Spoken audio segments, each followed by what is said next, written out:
What's up guys? Kumusta kayo? It's me again, Joseph Kate. So for today's video guys, let's talk about ano nga ba yung mangyayari kapag nagsarado or nalugi, na bankrupt yung bangko kung saan nakadeposit yung pera ninyo. Ano nga ba yung dapat nyong gawin at saka anong mangyayari sa perang dineposit ninyo. Pero bago yun, nais muna kitang imbitahan na mag-subscribe sa YouTube channel ko kung bago ka pa lang kasi marami pa po akong isi-share ng mga tutorials, knowledge, and experience of mine in the future. Kaya naman huwag niyong kalimutan mag-subscribe para updated kayo lagi sa mga vlogs na i-upload ko. Yun lang po at sobrang maraming salamat po.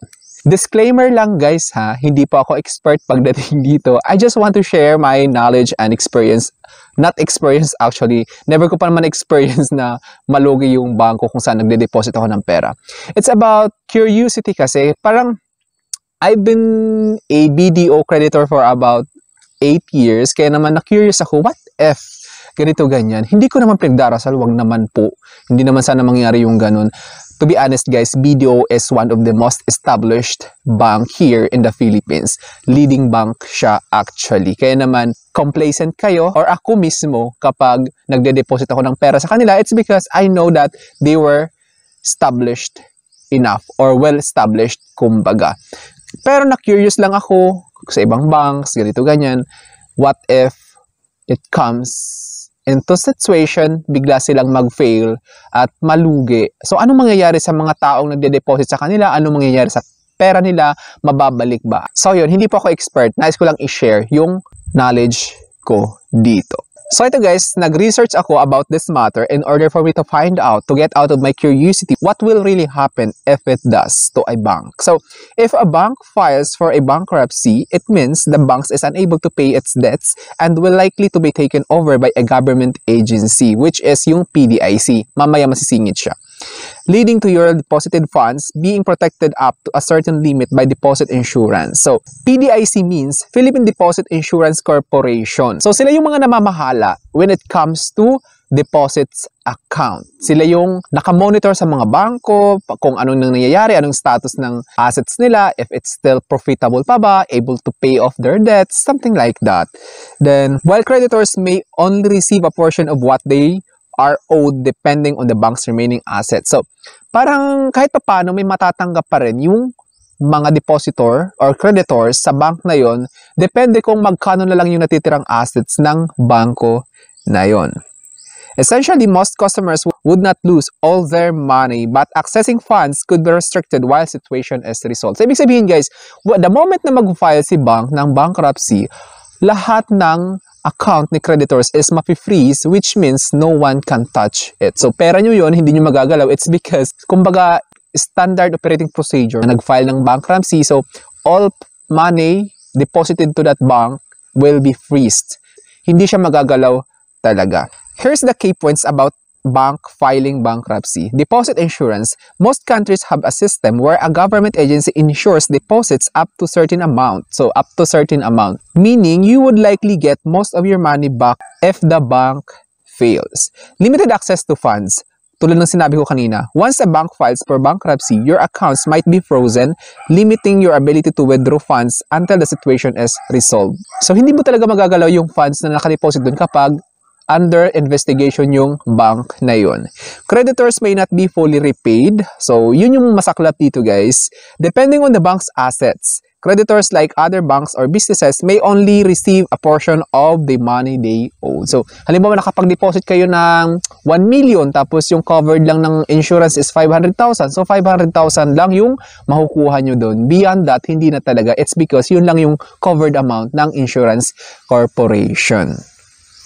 But good thing now guys, I've just read an article, PDIC increased its covered amount sa mga depositors into 1 million pesos, which is dating 500,000.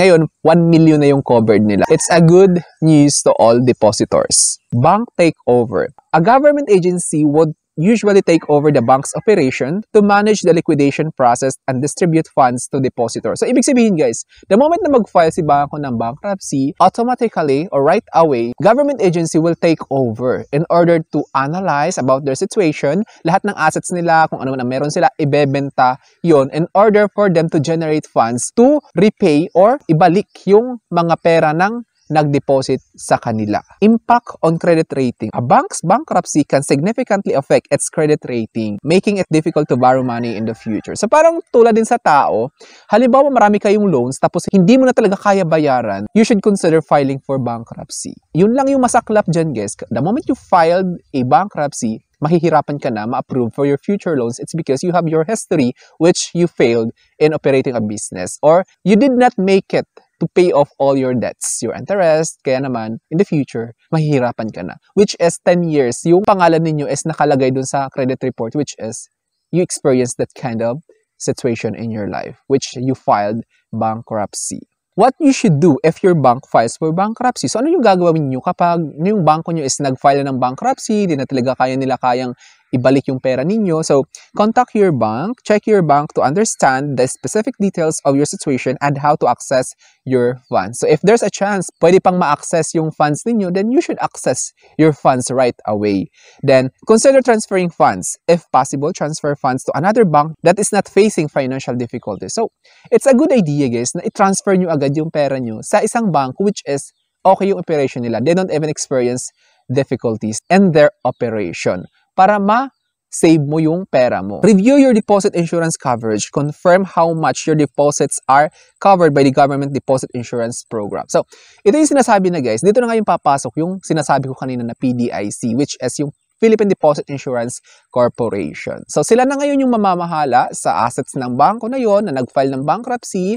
So, sila na mag-check. I-check nila yung assets if it's able to pay off their creditors. Sad to say, guys, it's not guaranteed for you to get everything that you have deposited. Kasi, kumbaga divided na kung magkano yung naibentang assets, magkano yung na-produce mula sa mga operations nila, mechanical operations, something like that, binenta yung ganito, kasi may mga lupa-lupa sila, ganyan. Tapos pag binenta yon, magkano lang yung proceeds, i-divide lahat yun kung magkano yung magiging kalabasan, yun lang yung papasok or maibabalik sa lahat ng depositor. Yun yung masakit doon.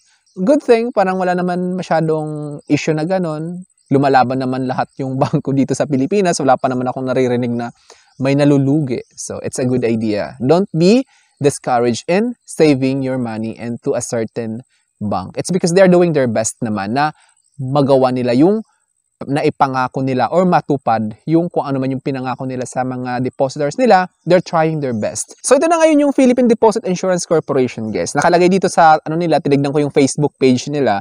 PDIC protects depositors by providing deposit insurance and promoting financial stability. So sila ngayon yung mamamahala kung ano yung mangyayari sa bangko na yon. To be honest, guys, kaka-announce lang nila na 1 million na yung covered nila, which will take effect on March 15, 2025. So ngayon, guys, nagre-record ako ng video na to is March 4. So March 15 may implement. March 15, 2025. Kaya naman it's a good news to all depositors na tumaas kahit papano times 2 actually yung nangyari. Good job, PDIC. So I think that's all for now, guys. Thank you so much for watching. So sana may na-share ko. Don't forget to subscribe for more videos. Bye-bye!